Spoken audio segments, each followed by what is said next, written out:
How you doing? Welcome to Make It Last Forever.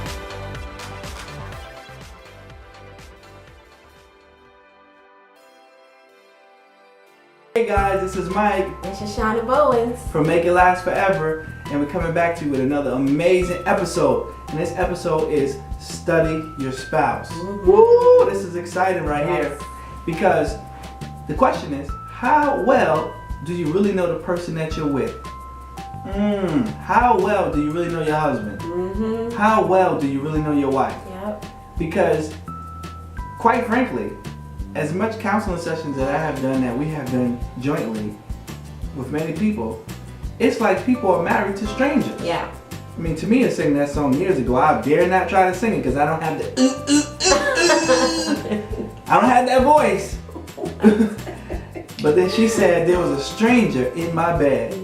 You know, I wonder who he is. Yeah. You know, so it's like you're with a person, but do you really know them?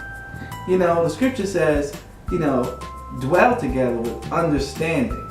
That means you're not just living with someone. You want to understand why they like their chicken fried. Yeah. Or why they like their chicken baked. Yes. Or why they like a certain cologne or a certain perfume.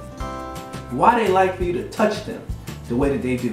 Or why they don't like for you to touch them the way you do. Mm-hmm. You know, why they don't like you to talk when they're watching a movie. Mm-hmm. You know, or why they talk to you while they're watching the movie. Why they want to own a house, or why they don't want to own a house. So you got to get in depth with these things. And here's the problem. Come on, fellas. Sometimes we don't want to talk. We want to be silent.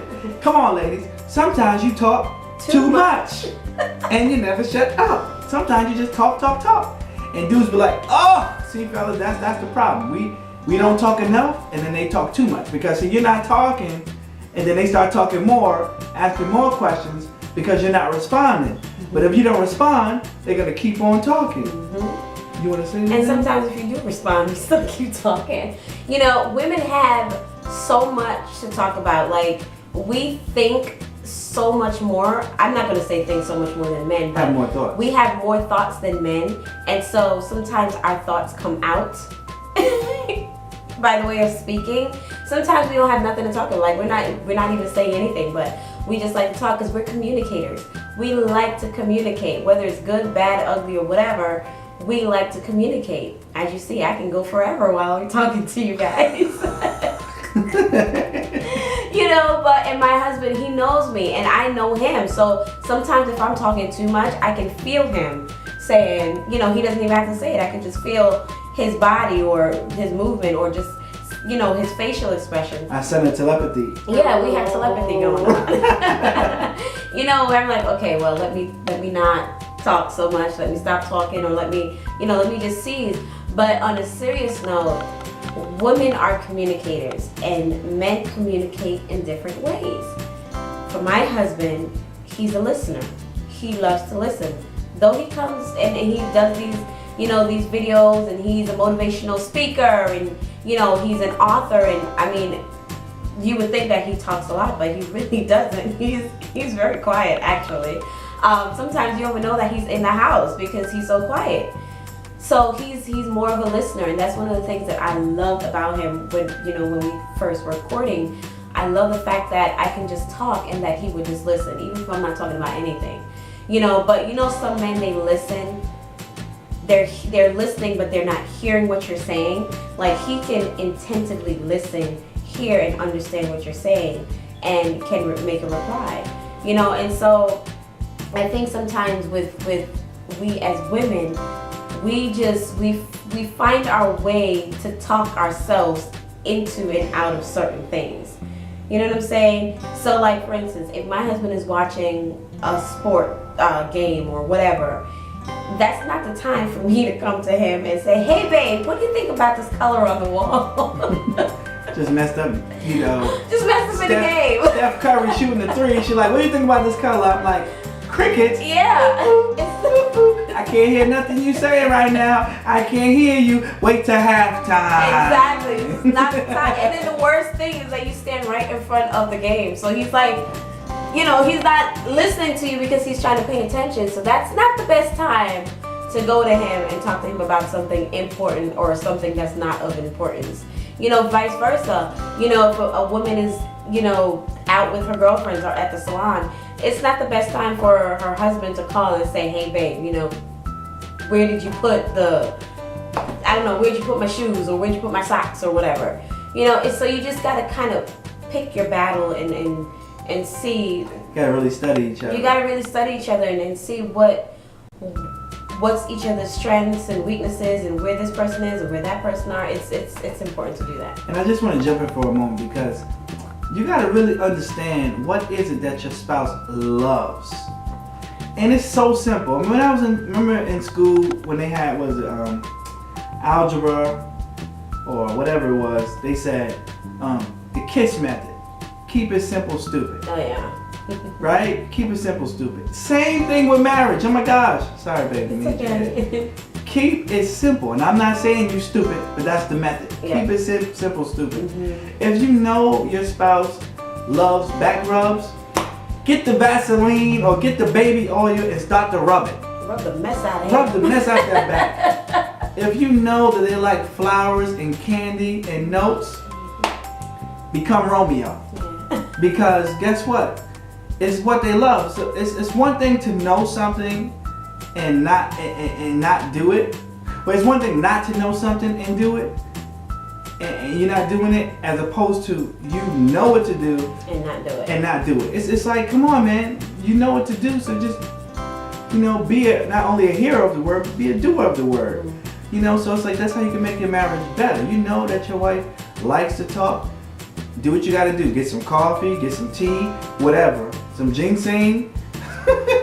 Charge yourself up, and sit there and listen, and listen intently, so that when they ask you, "What do you think about this?" You're not like, "Can you say that again?" Because you wasn't listening. Mm-hmm. You're able to really intently listen, so you can give a reply.